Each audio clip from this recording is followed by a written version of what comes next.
ഭാവിയിൽ ഇത് ആവർത്തിക്കാൻ പാടില്ല. അതുകൊണ്ട് നിയമം തന്നെ മാറ്റാൻ പാർട്ടിയെ പറഞ്ഞ് എന്ത് 2 തവണ കൂടുതൽ ആളോ ഇരിക്കണ്ട, അത് കഴിഞ്ഞാൽ മാറിക്കോണം. മുഖ്യമന്ത്രി പല ഘട്ടങ്ങളിലും പ്രതിരോധത്തിലാകുമ്പോൾ മറ്റു മന്ത്രിമാർ മുഖ്യമന്ത്രിക്ക് പ്രതിരോധം തീർക്കാൻ എത്തുന്നില്ല എന്നൊരു വിമർശനം. മന്ത്രിമാർ തന്നെയാണ് നന്നായിട്ട് പ്രതിരോധിക്കുന്നത്. എന്നാൽ എല്ലാവരും ചെയ്യുന്നുണ്ടെന്ന് വെച്ചാൽ എല്ലാവരും ചെയ്യുന്നില്ലല്ലോ. സർക്കാരിനെ കളങ്കപ്പെടുത്താൻ വേണ്ടിയിട്ടാണ് ഇത്തരത്തിലുള്ള ദുഷ്പ്രചരണങ്ങൾ നടത്തുന്നത്. വേറെ ഏത് പാർട്ടിയിലുണ്ട് ഇതുപോലൊരു പരിപാടി? നിങ്ങൾ പറ, ഏതെങ്കിലും പാർട്ടിയിലുണ്ടോ? നിങ്ങൾക്ക് ഇങ്ങനെ നടന്ന് ചർച്ച ചെയ്യാൻ വേണ്ടിയിട്ട് ഏതെങ്കിലും പാർട്ടി ഇരുന്ന് തരുന്നുണ്ടോ? ബാക്കി പാർട്ടിയിലൊക്കെ ഇങ്ങനെയൊക്കെ ഉണ്ട്, അതുകൊണ്ട് കമ്മ്യൂണിസ്റ്റുകാരും ഇങ്ങനെയൊക്കെ ആയിക്കോട്ടെ എന്ന് കമ്മ്യൂണിസ്റ്റുകാരെ പിന്താങ്ങുന്ന ജനങ്ങൾ ചിന്തിക്കില്ല. ഞങ്ങൾ ചിന്തിക്കുക, നിങ്ങളിങ്ങനെയല്ല, നിങ്ങൾ വേറിട്ട ആളുകളാണ്, അതുകൊണ്ട് നിങ്ങൾ ചെയ്താൽ നിങ്ങളെ ഞങ്ങൾ ശിക്ഷിക്കും. അല്ല, അത്തരത്തിൽ ജനങ്ങൾ ശിക്ഷിച്ചതാണോ 2024 ലോക്സഭാ തെരഞ്ഞെടുപ്പിൽ കണ്ടത്? അതെ അതെ അതെ, അതുകൊണ്ട് 2026 2 ടൈം വന്നത് ചില നേതാക്കൾക്ക് ഒഴിവാക്കണമെന്നൊരു നിർദ്ദേശം വരുമ്പോൾ ഒഴിവാക്കപ്പെടേണ്ടവരുടെ ലിസ്റ്റിൽ തോമസ് ഐസക്കിന്റെ പേരാണല്ലോ മുൻപന്തി നിൽക്കുന്നത്. അതായത് വീണ്ടും അടുത്ത ടൈമിൽ അങ്ങയുടെ പേര് വരുമെന്നാണ് എടുക്കുന്ന പറയുന്ന ഊഹാപോഹങ്ങൾ പാർട്ടിയുടെ നിലപാടിലൊന്നും മാറ്റം വരുത്തിയിട്ടില്ല. നമസ്കാരം, വാക്ക് മറുവാക്കിലേക്ക് സ്വാഗതം. 2022 എറണാകുളം സമ്മേളനം നടന്നപ്പോൾ തുടർഭരണം കിട്ടിയതിൻ്റെ ആത്മവിശ്വാസത്തിലായിരുന്നു CPM. എന്നാൽ 2025 കൊല്ലം സംസ്ഥാന സമ്മേളനത്തിൽ ഇനി 3ാം തവണയും തുടർഭരണം കിട്ടുന്നതിന് വേണ്ടിയുള്ള തന്ത്രങ്ങളും കരുക്കളും നീക്കുകയാണ് CPM.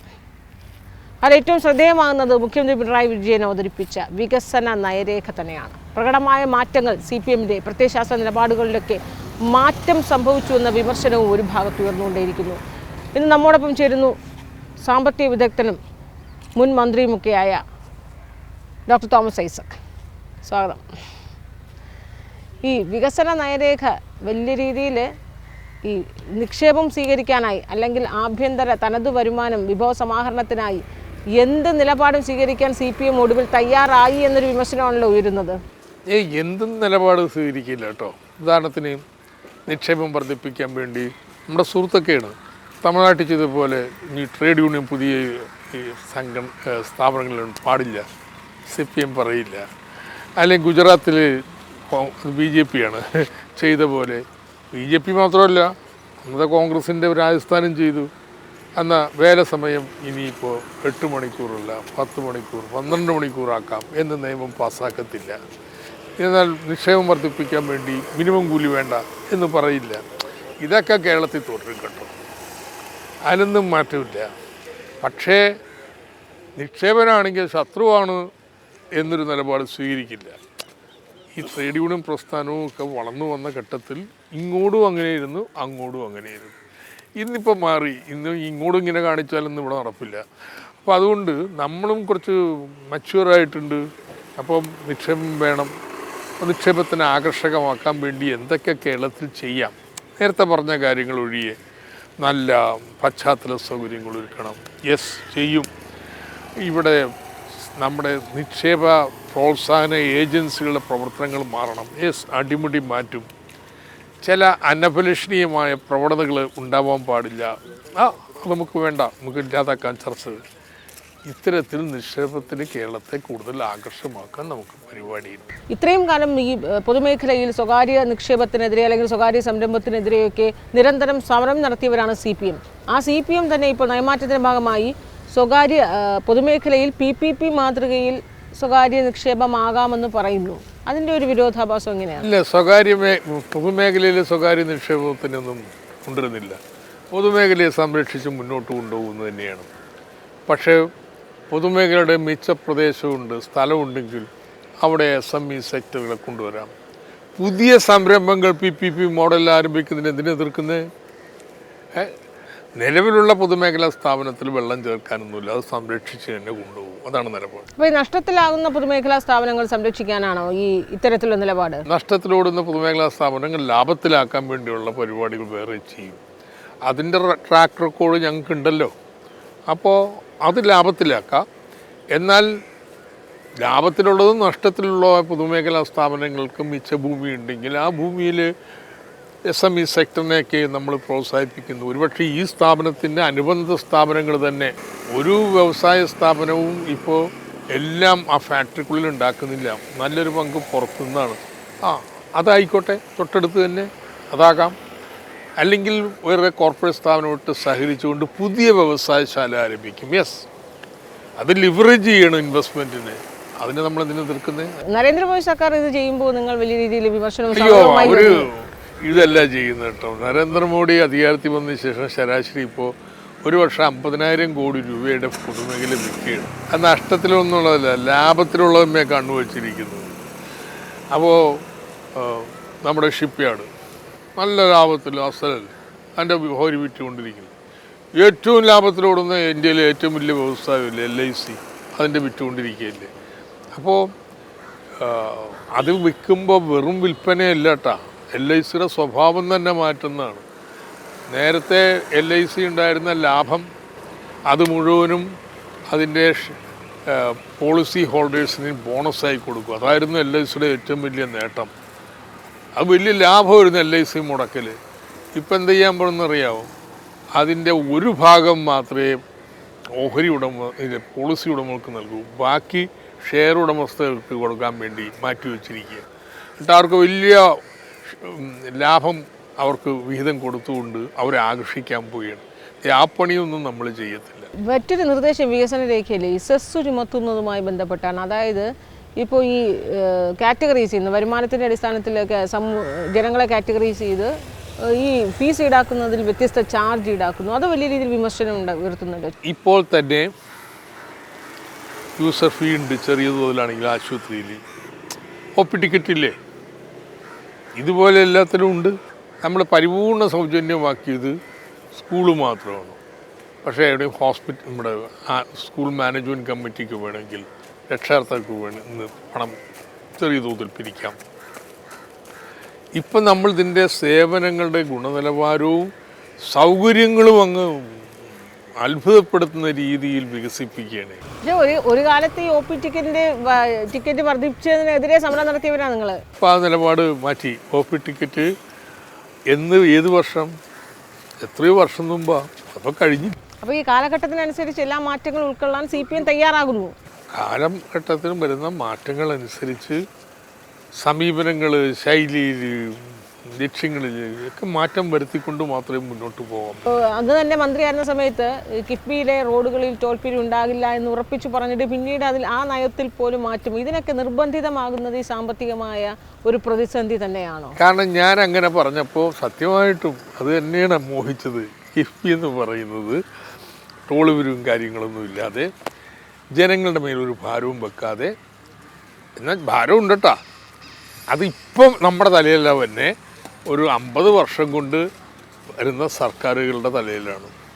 അപ്പോൾ എല്ലാവർക്കും ഭാവി തലമുറ ഇപ്പോഴും നമ്മുടെ തലയിൽ ഭാരം വന്നു കഴിഞ്ഞു. കുറച്ച് ഈ റോഡും പാലും ഒക്കെ അവരല്ലേ ഉപയോഗിക്കാൻ പോകണേ, നമ്മൾ ഉപയോഗിച്ച് തീർക്കുമോ? അപ്പം അത് അവരും കൂടി കുറച്ച് തരുന്നത് നല്ലതാണ്. അതുകൊണ്ട് ഒരു ആനുവിറ്റി മോഡലിൽ സർക്കാർ ഇതിൻ്റെ വായ്പ തിരിച്ചടയ്ക്കും.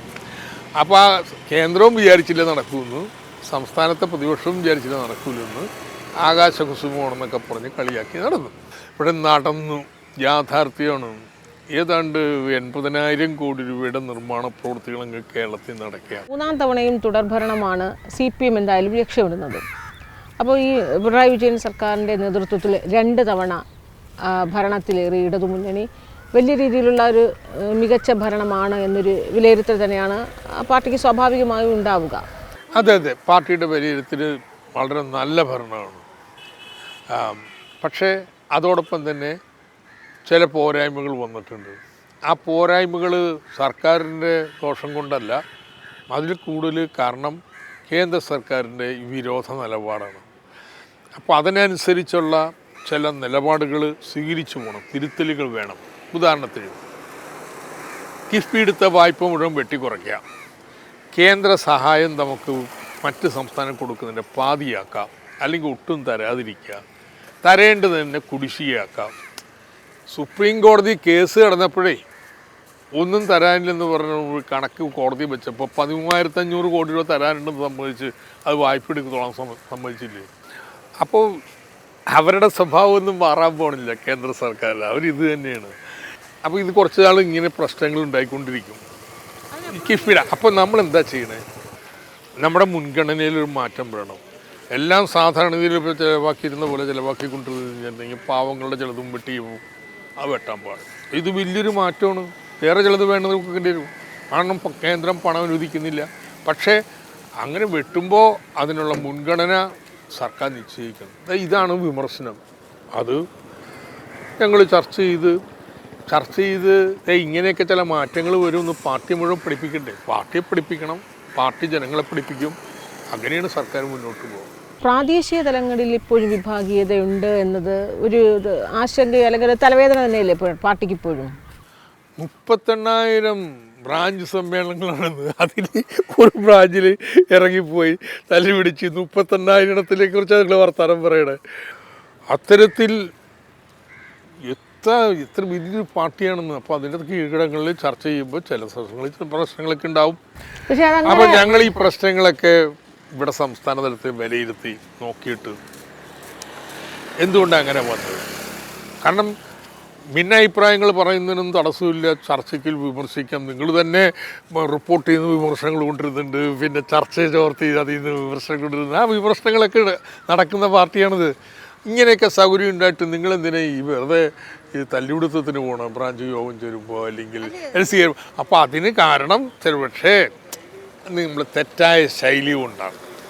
ഒരുപക്ഷെ അതിനെ ചിലരൊക്കെ മുകളിൽ നിന്നും പ്രോത്സാഹിപ്പിക്കുന്നു. ഇതൊക്കെ എന്താണെന്ന് കണ്ട് അതൊക്കെ തിരുത്താൻ വേണ്ടിയുള്ള നടപടികളാണ് ഞങ്ങൾ ചർച്ച ചെയ്യുന്നത്. ഇനി ഉണ്ടാവരുത്, താഴ്ത്തും ഉണ്ടാകാൻ പാടില്ല. ഈ ജില്ലാ ഘടകങ്ങൾ പോലും ചില സമയത്ത് അത് കാണുന്നുണ്ട്. പ്രത്യേകിച്ച് അങ്ങയുടെ ജില്ലയിൽ ആലപ്പുഴയിൽ തന്നെ നമ്മൾ കണ്ടതാണ്. 2021 എച്ച് സലാം മത്സരിച്ച് വിജയിച്ചപ്പോഴും ജി സുധാകരൻ്റെ ഭൂരിപക്ഷത്തിനൊപ്പം കിട്ടിയില്ല. അവിടെ ജി സുധാകരനെതിരെ ഒരു അന്വേഷണ കമ്മീഷൻ പോലും വന്നതാണ്. എളമരം കരീമിൻ്റെ നേതൃത്വത്തിൽ അന്വേഷണ കമ്മീഷൻ പോലും വന്നതാണ്. അങ്ങനെ സംസ്ഥാന നേതാക്കൾ പോലും നേതൃത്വം നൽകുന്ന രീതിയിൽ ജില്ലാ ഘടകങ്ങൾ വിഭാഗീയത വരുന്നുണ്ട്. അതിനെ നമുക്ക് അങ്ങനെ കണ്ണടച്ച് കാണാൻ പറ്റുമോ?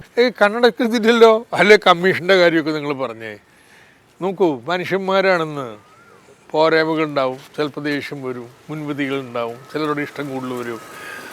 അപ്പോൾ അതിൻ്റെയൊക്കെ പ്രശ്നങ്ങളുണ്ടാവുമ്പോൾ അത് കണ്ടുപിടിച്ച് തിരുത്തി പോകാം എന്നുള്ളതാണ്. അതിന് വല്ല സിസ്റ്റമിക് റീസൺ ഉണ്ടോ ഇങ്ങനെ വരുന്നതിന്? അങ്ങനെ ഉണ്ടോ എന്നുള്ളത് ഞങ്ങൾ പരിശോധിച്ചുകൊണ്ടിരിക്കുന്നത്. ഉണ്ടെങ്കിൽ അത് പൊതുനിഗമനമായിട്ട് പാർട്ടിയിൽ ഇങ്ങനെയുള്ള പ്രവണത സൂക്ഷിച്ചോ, അതിങ്ങനത്തെ അപകടത്തിലേക്ക് നയിക്കും എന്ന് പറയും. ഇത് വേറെ ഏത് പാർട്ടിയിലുണ്ട് ഇതുപോലൊരു പരിപാടി? നിങ്ങൾ പറ, ഏതെങ്കിലും പാർട്ടിയിലുണ്ടോ? നിങ്ങൾക്ക് ഇങ്ങനെ നടന്ന് ചർച്ച ചെയ്യാൻ വേണ്ടിയിട്ട് ഏതെങ്കിലും പാർട്ടി ഇരുന്ന് തരുന്നുണ്ടോ? ഞങ്ങളുടെ പാർട്ടിയിലേ ഉള്ളൂ. അല്ല, എന്തുകൊണ്ടാണ് CPM ഇങ്ങനെ പുറകെ നടന്ന് വിമർശിക്കുന്നത്? ആ പാർട്ടി നന്നാകാൻ വേണ്ടി തന്നെയല്ലേ? ഇത് തർക്കമില്ലെന്ന്. എനിക്ക് നിങ്ങളോട് വല്ല ദേഷ്യമുണ്ടോ? വിമർശിച്ച വിരോധമുണ്ടോ? ഒരു നിങ്ങൾ വിമർശിച്ചാൽ എനിക്ക് ബോധ്യമുള്ള വല്ലതും ഉണ്ടെങ്കിൽ ഇത് ഇപ്പോഴും ഈ സമ്മേളനം നടക്കുമ്പോൾ നമുക്ക് മുതിർന്ന നേതാക്കൾ ജി സുധാകരൻ്റെ അസാന്നിധ്യം വലിയ രീതിയിൽ തന്നെ ചർച്ചയാകുന്നുണ്ടല്ലോ. ജി സുധാകരൻ 75 കഴിഞ്ഞു. അദ്ദേഹം തന്നെ ആവശ്യപ്പെട്ട് എന്നെ ഒഴിവാക്കണമെന്ന് ഒഴിവായി. സമ്മേളനത്തിൽ അദ്ദേഹം വെറുതെ പോലും ഒരു സന്ദർശനത്തിന് വന്നതുമില്ല. ഇല്ല, എനിക്കറിഞ്ഞൂടാ. അങ്ങ് ഈ സാമ്പത്തിക കാര്യങ്ങൾ മാത്രമേ ശ്രദ്ധിക്കുന്നുള്ളൂ, മറ്റു കാര്യങ്ങളിലൊന്നും ശ്രദ്ധ ചെലുത്തുന്നില്ല. ഓരോരുത്തർക്കും ഓരോ സ്പെഷ്യലൈസേഷൻ അല്ലേ എന്ന്. ഞാൻ സാമ്പത്തിക കാര്യങ്ങൾ മാത്രമല്ല, ഈ ജനകീയാസൂത്രണം നാട്ടിൽ വലിയൊരു മാറ്റം കൊണ്ടുവന്നു. എന്താണെന്ന് ചോദിച്ചു കഴിഞ്ഞാൽ, നമുക്ക് പ്രവർത്തിക്കണമെങ്കിൽ അങ്ങ് സംസ്ഥാന സർക്കാരിൽ നിന്നും പോകണ്ട, താഴത്തൊരു പഞ്ചായത്ത് മതി കേട്ടോ. അവർക്ക് തീരുമാനിക്കാം എല്ലാ കാര്യങ്ങളുമല്ല, അവരുടെ പ്രവർത്തന പരിധി വരുന്നു ഒരുപാട് കാര്യങ്ങൾ തീരുമാനിക്കാം. അപ്പോൾ നമുക്ക് അവിടെ ഇടപെട്ട് നല്ല കാര്യങ്ങൾ ഒത്തിരി പരീക്ഷണങ്ങൾ നടത്താം. ഇന്നല്ല എന്നും അങ്ങനെയായിരുന്നു. ജനകീയാസൂത്രണം തുടങ്ങി തന്നെ ഇങ്ങനെ താഴെത്തലത്തിൽ ചില സ്ഥലങ്ങളിൽ പ്രവർത്തിച്ചപ്പോൾ ഉണ്ടായ അനുഭവങ്ങൾ, ആ അനുഭവങ്ങളുടെ അടിസ്ഥാനത്തിൽ നമുക്ക് ഒരു നയകർത്താവുന്ന രീതിയിൽ തീരുമാനമെടുക്കാനുള്ള അവകാശം ഉണ്ടാകുമ്പോൾ സംസ്ഥാന തലത്തിൽ ഇതൊക്കെ അവർ വികസിപ്പിക്കാം. സോ അതുകൊണ്ട് സാമ്പത്തിക കാര്യങ്ങൾ അത് എഴുതുന്നുണ്ട്. ഞാനിപ്പോൾ കഴിഞ്ഞ 4 വർഷത്തിനിടയിൽ ഒരു 6 പുസ്തകം പ്രസിദ്ധീകരിച്ചു. അതിൽ 3 ഇംഗ്ലീഷിലെ അക്കാഡമിക് ബുക്കുകളാണ്. സോ എഴുതും, പഠിക്കും, ആ പണി ചെയ്യും, ഈ പ്രവർത്തനങ്ങൾ നടക്കും. രാഷ്ട്രീയ പ്രവർത്തനമുണ്ട്. അതുകൊണ്ട് പണിയില്ലാത്ത പ്രയാസമൊന്നുമില്ല. ഇഷ്ടംപോലെ പണിയെടുക്കാൻ പറ്റാത്തത്. കൊൽക്കത്ത പാലക്കാട് പ്ലീനങ്ങളിൽ നിർദ്ദേശമൊന്നും നടപ്പാക്കാൻ വർഷങ്ങൾ ഇത്ര പിന്നിട്ടിട്ട് ഇപ്പോഴും നടപ്പാക്കാൻ കഴിയുന്നില്ല എന്നൊരു വിമർശനം, അങ്ങനെ ഒരു വിമർശനം, സ്വയം വിമർശനമുണ്ട്. ഈ സമ്മേളനത്തിലും അങ്ങനെ വിമർശനം വന്നിട്ടുണ്ട്. പഴയ പറഞ്ഞ കാര്യങ്ങൾ അത് നടപ്പാക്കാൻ പറ്റിയിട്ടില്ല. പോരായ്മയുണ്ട്. ആ തീരുമാനങ്ങൾ തെറ്റായതുകൊണ്ടല്ല, ആ തീരുമാനങ്ങൾ നടപ്പാക്കാൻ സ്വന്തം പ്രയാസമാണ്. അത് എന്തുകൊണ്ടാണ് ഇത്രയും വർഷമായിട്ട് പ്ലീനം നടപ്പാക്കാൻ എല്ലാ കാര്യം വെച്ച് കഴിഞ്ഞാലേ നമ്മൾ മാത്രം ഒറ്റപ്പെട്ടൊരു രാജ്യത്തായിരുന്നെങ്കിൽ കുഴപ്പമില്ല. നമ്മൾ തീരുമാനിച്ചുകൊണ്ട് നമ്മൾ തീരുമാനിക്കുന്നതിന് ഘടകവിരുദ്ധമായിട്ടുള്ള മൂല്യങ്ങളും പ്രവണതകളുമുള്ള സമൂഹത്തിലാണ് ഇത് പ്രവർത്തിക്കണേ. ഒഴുക്കിനെതിരെ നീന്തണം. ഇപ്പോൾ നിങ്ങൾ പറയണത് സ്വത്തിനോടുള്ള ആർത്തി പാടില്ല, നിങ്ങൾ വരവി കവിഞ്ഞുള്ള സ്വത്ത് ആർജിക്കാൻ പാടില്ല. ഇതാണ് പൊതു ജീവിതത്തിൽ വേണ്ടത്. പക്ഷെ ജീവിക്കുന്ന സമൂഹം എങ്ങനത്തെയാണ്? പണമില്ലാത്തതും പിണമാണ് എന്നുള്ള തത്വത്തെ അടിസ്ഥാനമാക്കിയുള്ള സമൂഹം. അപ്പോൾ ചുറ്റുപാടും ഈ പണമുണ്ടെങ്കിലുള്ള ആഘോഷങ്ങൾ കാണുമ്പോൾ നമുക്കും കുറച്ചായാലും എന്താ എന്നൊക്കെ തോന്നിപ്പോവും. പരീക്ഷയിൽ ഉൾപ്പെട്ടു പോവും. അങ്ങനെ ഒരു പ്രാർത്ഥനയുണ്ട്, പരീക്ഷയിൽ ഞങ്ങളെ ഉൾപ്പെടുത്തരുതെന്ന്. പരീക്ഷയിൽ വീണു പോവും. അപ്പോൾ നമ്മൾ ഇടയ്ക്കിടയ്ക്ക് പരിശോധിച്ച് പരീക്ഷയിൽ വീണു പോകുന്നുണ്ട്, അത് തിരുത്തിക്കാൻ നോക്കും. കാരണം വെച്ച് കഴിഞ്ഞാലുണ്ടല്ല, ജനം സമ്മതിക്കില്ല. ബാക്കി പാർട്ടിയിലൊക്കെ ഇങ്ങനെയൊക്കെ ഉണ്ട്, അതുകൊണ്ട് കമ്മ്യൂണിസ്റ്റുകാർ ഇങ്ങനെയൊക്കെ ആയിക്കോട്ടെ എന്ന് കമ്മ്യൂണിസ്റ്റുകാരെ പിന്താങ്ങുന്ന ജനങ്ങൾ ചിന്തിക്കില്ല. ഞങ്ങൾ ചിന്തിക്കുക, നിങ്ങളിങ്ങനെയല്ല, നിങ്ങൾ വേറിട്ട ആളുകളാണ്, അതുകൊണ്ട് നിങ്ങൾ ചെയ്താൽ നിങ്ങളെ ഞങ്ങൾ ശിക്ഷിക്കും. അങ്ങനെയുണ്ട്, ജനങ്ങൾ ശിക്ഷിക്കുന്നുണ്ട് തെറ്റ് ചെയ്യുമ്പോൾ. അല്ല, അത്തരത്തിൽ ജനങ്ങൾ ശിക്ഷിച്ചതാണോ 2024 ലോക്സഭാ തെരഞ്ഞെടുപ്പിൽ കണ്ടത്? അതെ, അതുമുണ്ട്. അത് മാത്രമല്ല, അതുമുണ്ട്. അതൊക്കെ ഞങ്ങൾ മറച്ചു വെച്ചിട്ടൊന്നുമില്ല, രേഖയിലുള്ളതാണ്, ഞങ്ങൾ പരസ്യമായിട്ട് പറഞ്ഞിട്ടുള്ളതാണ്. പക്ഷെ അത് ഈ ലോക്സഭാ തെരഞ്ഞെടുപ്പ് കഴിഞ്ഞ് ഒരു വർഷം പിന്നിടുമ്പോഴും എവിടെയെങ്കിലുമൊക്കെ ഒരു തിരുത്തി മുന്നോട്ട് പോകാനുള്ള ശ്രമം തുടങ്ങിയിട്ടുണ്ട്. ഉദാഹരണത്തിന് ഇപ്പോൾ സഹകരണ ബാങ്കുകൾ CPM മാത്രമല്ല പാർട്ടികൾക്കുണ്ട്. പക്ഷെ അതിൽ അഭിലഷണീയമായിട്ടുള്ള ചില തെറ്റുകൾ വന്നു. അത് ആവർത്തിക്കാതിരിക്കാനായിട്ട് ഉള്ള നടപടി സ്വീകരിച്ചു. ഒന്ന്, CPMമായി ബന്ധപ്പെട്ടവരാണ് വായ്പ എടുത്തെങ്കിൽ തിരിച്ചടക്കാനുള്ള നടപടി സ്വീകരിക്കണം. പാർട്ടി തന്നെ ആർക്കൊക്കെയാണ് വായ്പ എടുത്തിട്ടൊന്ന് പരിശോധിക്കുക, എന്നിട്ട് തിരിച്ചടപ്പിക്കുക, നടപടിയാണ്. 2, ഭാവിയിൽ ഇത് ആവർത്തിക്കാൻ പാടില്ല. അതുകൊണ്ട് നിയമം തന്നെ മാറ്റാൻ പാർട്ടിയെ പറഞ്ഞ് 2 തവണ കൂടി ഒരാളോ ഇരിക്കണ്ട, അത് കഴിഞ്ഞാൽ മാറിക്കോണം. അപ്പോൾ ഒരാൾ തന്നെ തുടർച്ചയായിട്ടിരിക്കുന്ന ഒരു ഏർപ്പാട് അവസാനിപ്പിക്കണം. അത് കൃത്യമായിട്ട് മാർഗനിർദ്ദേശം കൊണ്ടുവരുന്നുണ്ടോ സാധാരണ മേഖലയിൽ? അങ്ങനെ മാർഗനിർദ്ദേശം കൊണ്ടുവന്നു കഴിഞ്ഞു. അതിന്റെ ഫലമായിട്ട് അവിടെയും കാര്യക്ഷമമായി അല്ല ഫലപ്രദമായ ആ മാർഗനിർദ്ദേശം വന്നിട്ട് പോലും ഫലപ്രദമായ കാര്യങ്ങൾ മുന്നോട്ട് പോകുന്നില്ല. ലെഗസി പോരായ്മകളുണ്ട്. അത് സ്വല്പം കൂടി സമയമെടുത്തേക്കാം. പക്ഷെ മാറ്റം പ്രകടമാണെന്ന്. കാരണം നേരത്തെ ആൾക്കാരെ തിരഞ്ഞെടുത്ത് കഴിഞ്ഞാൽ പിന്നെ പരിശോധനയില്ല, അവരവരുടെ പാടായി, അവരും കുറച്ച് ഉദ്യോഗസ്ഥന്മാരായി. ഇനിയിപ്പോൾ അങ്ങനെയല്ല, കർശനമായിട്ട് ഓരോന്നിനും വേറെ ഒരു സെറ്റ് ആളുകൾ മേൽനോട്ട സമിതി ഉണ്ടാവും. ഞങ്ങൾ ഫ്രാക്ഷൻ എന്നൊക്കെ എന്നെ വിളിക്കണേ, അല്ലെങ്കിൽ സബ് കമ്മിറ്റി, ഇങ്ങനെ സമിതി. അവർ കൂടിക്കോണം. നേരത്തെ അവർ കൂടുന്നത് അടുത്ത വട്ടം ആൾക്കാരെ ഭാരവാഹിയെ നിശ്ചയിക്കാൻ. ഇനി അങ്ങനെ പറ്റൂല, പാർട്ടി നോക്കണം, അല്ലെങ്കിൽ പാർട്ടി സംഘടനാ നേതാവിൻ്റെ വീഴ്ചയായിട്ട് കരുതും. ഇങ്ങനെയുള്ള മാറ്റങ്ങൾ കൊണ്ടുവന്നിട്ട് ആ തെറ്റ് പോരായ്മ പരിഹരിക്കും. നേരത്തെ ചെയ്ത ജനങ്ങൾക്ക് ഇഷ്ടമായെന്ന് വിചാരിച്ചത് ജനങ്ങൾ ദേഷ്യപ്പെടും. നിങ്ങളെന്താ ഇങ്ങനെ? കോൺഗ്രസ്സുകാരുടെ ഇതിലും അങ്ങനെ ഉണ്ടായിട്ടുണ്ട്, അത് ഞങ്ങൾക്ക് അറിഞ്ഞുകൂടാ, നിങ്ങളിങ്ങനെ ആവാൻ പാടില്ല എന്നാൽ ജനം പറയണം, ഞങ്ങളത് അംഗീകരിക്കുന്നു, വേറിട്ടവരാണ്, അതുപോലെ ആവാൻ നോക്കും. ജനങ്ങളുടെ പ്രതീക്ഷയ്ക്കനുസരിച്ച് ഉയർന്ന് പ്രവർത്തിക്കാൻ നോക്കും. പ്രവർത്തകർ ഇറങ്ങി ചെല്ലുന്നില്ല എന്നൊരു വിമർശനമുണ്ട് താഴെത്തട്ടിലേക്ക്. ഒന്ന്, ജനങ്ങൾക്ക് വേണ്ടുന്ന കാര്യങ്ങളൊക്കെ വ്യവസ്ഥാപിതമായ രീതിയിൽ നൽകുന്നതിനുള്ള ഏർപ്പാടുകൾ ഉണ്ടാവുകയാണ്. അപ്പോൾ പണ്ടത്തെ ഒരു സാധ്യതകൾ പറയുന്നുണ്ട്, ഇടപെടാനും സഹായിക്കാനും. ഉദാഹരണത്തിന് എല്ലാം ഓൺലൈനായിട്ട് സേവനങ്ങൾ കൊടുക്കണം. നിങ്ങൾക്ക് ദുരിതാശ്വാസ നിധിക്ക് നിങ്ങൾ പോയിട്ട് ഇടപെടുകയൊന്നും വേണ്ട, അപേക്ഷ കൊടുത്താൽ ടിക്ക് നിങ്ങളുടെ അക്കൗണ്ടിലേക്ക് പണം വരും. ഇതല്ലേ സംവിധാനം? ഇതുപോലെയല്ലേ പല ആനുകൂല്യങ്ങളും. അപ്പോൾ നേരത്തെ നമ്മൾ ഇടപെട്ടുകൊണ്ടിരുന്നു, ഓരോന്നിനും ഇടപെടേണ്ടിരുന്നു. ഇപ്പോൾ അതിൻ്റെ ആവശ്യമില്ല, നമ്മൾ നേരിട്ട് ജനങ്ങൾക്ക് എത്തിക്കുന്നൊരു സംവിധാനം വരെയാണ്. അപ്പോൾ ജനങ്ങളുമായിട്ട് ഇടപെടാനായിട്ട് പുതിയ തലങ്ങൾ കണ്ടുപിടിക്കണം. അപ്പോഴും ഉണ്ട്, ജനങ്ങൾക്കുള്ളിലുള്ള പാർട്ടിയല്ലേ പാലിറ്റീവ്, വയോജന സൗഹൃദമാക്കുക, ശുചിത്വത്തിനുള്ളത്, ഇങ്ങനെയുള്ള പ്രവർത്തനങ്ങളിലൊക്കെ കൂടുതൽ പാർട്ടി ഇടപെടണം. അങ്ങനെയാണ് ജനങ്ങളോട്ട് ബന്ധം ഉണ്ടാവുക. ഓരോ അടുത്ത അയലത്തുകാരുടെ വീട്ടിലെ പരിപാടികൾക്കൊക്കെ ആഘോഷങ്ങൾക്കൊക്കെ പങ്കാളിയാവുക. അപ്പോൾ ഒരിടയ്ക്ക് ഞങ്ങൾ ഈ അമ്പലം ഉറങ്ങി നിന്നൊക്കെ വിട്ടുമാറി, അതൊക്കെ അവർ ആരെങ്കിലും നോക്കട്ടെ എന്ന്. ഇപ്പോൾ തിരിഞ്ഞു നോക്കുമ്പോൾ നമ്മൾ മാറിയപ്പോൾ അവിടെ കയറിയിരിക്കുന്നതൊക്കെ അമ്പലത്തൊക്കെ വർഗീയമായിട്ട് ഉപയോഗിക്കാൻ താല്പര്യമുള്ളവരാണ്. അതുകൊണ്ട് ഇനിയിപ്പോൾ ഇല്ല, ഇനി അമ്പലമാണെങ്കിലും വിശ്വാസികളുടെ കാര്യങ്ങൾ ഞങ്ങൾ സഹായിക്കാൻ റെഡിയാണ്.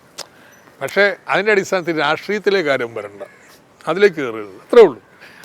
ഞങ്ങൾക്ക് വിശ്വാസം ഉണ്ടല്ലേ എന്നുള്ളത് പ്രശ്നമല്ലെന്ന്. നിങ്ങളുടെ വിശ്വാസം അത് ഭരണഘടന വിധിക്കുന്നതാണെങ്കിൽ അതനുസരിച്ച് ജീവിക്കാൻ വേണ്ടി നമ്മളെല്ലാം ചെയ്യും എന്ന് എല്ലാ വിശ്വാസികൾക്കും തോന്നണം. ഇതൊക്കെ മാറ്റം, പുതിയ ഇടപെടലുകൾ, ഇതൊക്കെയാണ് പുതിയ വഴികൾ. ഈ മുഖ്യമന്ത്രി പല ഘട്ടങ്ങളിലും പ്രതിരോധത്തിലാകുമ്പോൾ മറ്റു മന്ത്രിമാർ മുഖ്യമന്ത്രിക്ക് പ്രതിരോധം തീർക്കാൻ എത്തുന്നില്ല എന്നൊരു വിമർശനം, അത് അങ്ങനെ വലിയ രീതിയിൽ തന്നെ വിമർശനം ഉയർന്നുകൊണ്ടിരിക്കുകയാണല്ലോ. മന്ത്രിമാർ തന്നെയാണ് നന്നായിട്ട് പ്രതിരോധിക്കുന്നത്. എന്നാൽ എല്ലാവരും ചെയ്യുന്നുണ്ടെന്ന് വെച്ചാൽ എല്ലാവരും ചെയ്യുന്നില്ലല്ലോ. അത് വേറൊന്നും കൊണ്ടല്ല. ചിലപ്പോൾ ചിലർക്ക് എങ്ങനെ ഇത് ഇടപെട്ട് വർത്താനം പറയേണ്ടത്. നിങ്ങളെ കാണുമ്പോൾ ഇപ്പോൾ എന്നെ പോലെ വന്നിരുന്നിട്ട് ചുമ്മാ വർത്താനം പറയാൻ എല്ലാവർക്കും കഴിച്ചെന്ന് വരത്തില്ല. സഭാകമ്പം പിന്നെ അങ്ങനെയൊക്കെ ഉണ്ട്. ഇപ്പം പാർട്ടി ഇവിടെ നമ്മൾ തീരുമാനിക്കാൻ പോകുന്നത് അങ്ങനെയൊന്നും സഭാകമ്പമൊന്നും വെച്ചുകൊണ്ട് നിൽക്കരുത്. ശക്തമായിട്ട് എല്ലാവരും ഇടപെട്ട് പ്രതിരോധിക്കണം. സർക്കാരിനെ കളങ്കപ്പെടുത്താൻ വേണ്ടിയിട്ടാണ് ഇത്തരത്തിലുള്ള ദുഷ്പ്രചരണങ്ങൾ നടത്തുന്നത്. അതെന്തെങ്കിലും തെറ്റായ ധാരണയുടെയോ ഗൂഢാലോചനയുടെ ഫലമായിട്ടൊന്നും അല്ലെന്ന്.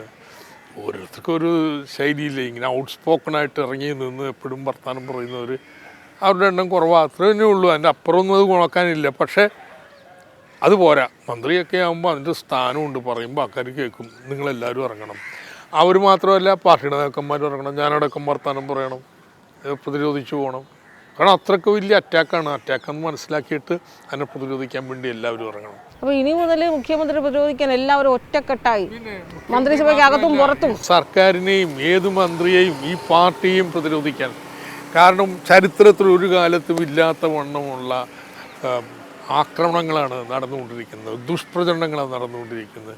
ഇനി നമ്മുടെ സോഷ്യൽ മീഡിയയിൽ, നമ്മുടെ പത്രത്തിൽ അവിടെയൊക്കെ ഇടപെടണം. എല്ലാവരും ഒരു പത്രപ്രവർത്തകനായി തീരുന്നു, അവരുടെ മീഡിയയിൽ എഴുതണമെന്ന്, പാർട്ടിയെ ഡിഫെൻഡ് ചെയ്യണം, ഇതിനെ മറികടക്കണം. ഇതാണ് ഞങ്ങളുടെ കാഴ്ച. അതായത് സോഷ്യൽ മീഡിയ നൂതന സാങ്കേതിക വിദ്യകൾ പരമാവധി പ്രയോജനപ്പെടുത്തുക. അബ്സല്യൂട്ട്ലി അബ്സല്യൂട്ട്ലി ഇതെല്ലാം ഉപയോഗപ്പെടുത്താൻ പോവുകയാണ്. അതല്ലേ നമ്മുടെ ഈ സമ്മേളനത്തിന് സോഷ്യൽ മീഡിയ എനിക്ക് തോന്നുന്നു ഫലപ്രദമായിട്ട് ഉപയോഗപ്പെടുത്തിയിട്ടുണ്ട്. തുടർന്ന് അങ്ങോട്ടായിരിക്കും. പിന്നെ ഇടതുപക്ഷ അണികൾക്കൊരു പ്രത്യേകത വെച്ച് കഴിഞ്ഞാൽ ഈ സോഷ്യൽ മീഡിയയിലൊക്കെ പ്രവർത്തിക്കുന്നത് അവരവരൊക്കെ പറ്റിയന്മാർ അവരുടെ കാര്യങ്ങൾ എഴുതി പോകുന്നത്, അതൊക്കെ ഒരു കോർഡിനേഷൻ ഉണ്ടാക്കും. മതി, നമ്മൾ കാശ് കൊടുത്തിട്ട് ഒരുപാട് പേരെ നിർത്തുമൊന്നും വേണ്ട. ഇവരെയൊക്കെ ഒന്ന് ഏകോപിപ്പിക്കാൻ കഴിഞ്ഞിട്ടുണ്ടെങ്കിൽ തന്നെ വലിയൊരു മുന്നേറ്റത്തിനും ഇതൊക്കെ നമ്മൾ ഉപയോഗപ്പെടുത്താൻ പോവുകയാണ്. നോക്കിക്കോ, ഒരു വർഷം ഇപ്പോഴത്തെ മന്ത്രിമാർ ഈ രീതിയിൽ അവർക്കൊരു സഭാകമ്പം, ഇപ്പോൾ അങ്ങ് പറഞ്ഞതുപോലെ തന്നെ സഭാകമ്പോ അല്ലെങ്കിൽ അവരങ്ങനെ മാധ്യമങ്ങളോട് സംസാരിക്കുന്നതിനൊക്കെയുള്ളൊരു ഒരു പരിചയക്കുറവോ എന്തെങ്കിലും ഉണ്ടാകുന്നത്, ഒരു പക്ഷേ അവർ ഈ പിന്നെ രണ്ടാം മന്ത്രിസഭയിൽ പുതുമുഖങ്ങളെ പരീക്ഷിച്ചതിലുണ്ടായ ഒരു അത്തരത്തിലുണ്ടായ ഒരു മന്ത്രിയായപ്പോഴും അങ്ങനെ തന്നെ ഇരുന്നത്. ഇയാൾ എത്ര വർഷം ജീവിച്ചിട്ട് ഞാൻ യെസ് ബാ എന്ന് പറഞ്ഞത് അങ്ങനെയാണ് തുടക്കത്തിൽ. അപ്പം ഞാൻ 10-ാം വർഷത്തിരിക്കുമ്പോൾ എന്നെ 1-ാം വർഷത്തെ മന്ത്രിയായിട്ട് താരതമ്യപ്പെടുത്തരുത്. ഇന്നിപ്പോൾ അതൊക്കെ മാറി. 1-ാം വർഷത്തിൽ ഇങ്ങനെയൊക്കെയുള്ള വർത്തമാനം പറയാം. ഇപ്പം എന്താ മോശം? എല്ലാവരും വർത്തമാനം പറയും. അതൊക്കെ മാറിയിട്ട് അപ്പോൾ പലപ്പോഴും താരതമ്യം അങ്ങനെയാണ്. പക്ഷേ അതിനൊന്നും പ്രസക്തിയില്ല. 2026 2 ടൈം വന്നത് ചില നേതാക്കൾക്ക് ഒഴിവാക്കണമെന്നൊരു നിർദ്ദേശം വരുമ്പോൾ ഒഴിവാക്കപ്പെടേണ്ടവരുടെ ലിസ്റ്റിൽ തോമസ് ഐസക്കിന്റെ പേരാണല്ലോ മുൻപന്തി നിൽക്കുന്നത്. അതായത് വീണ്ടും അടുത്ത ടൈമിൽ അങ്ങയുടെ പേര് വരുമെന്നാണ് എടുക്കുന്ന പറയുന്ന ഊഹാപോഹങ്ങൾ പാർട്ടിയുടെ നിലപാടിലൊന്നും മാറ്റം വരുത്തിയിട്ടില്ല.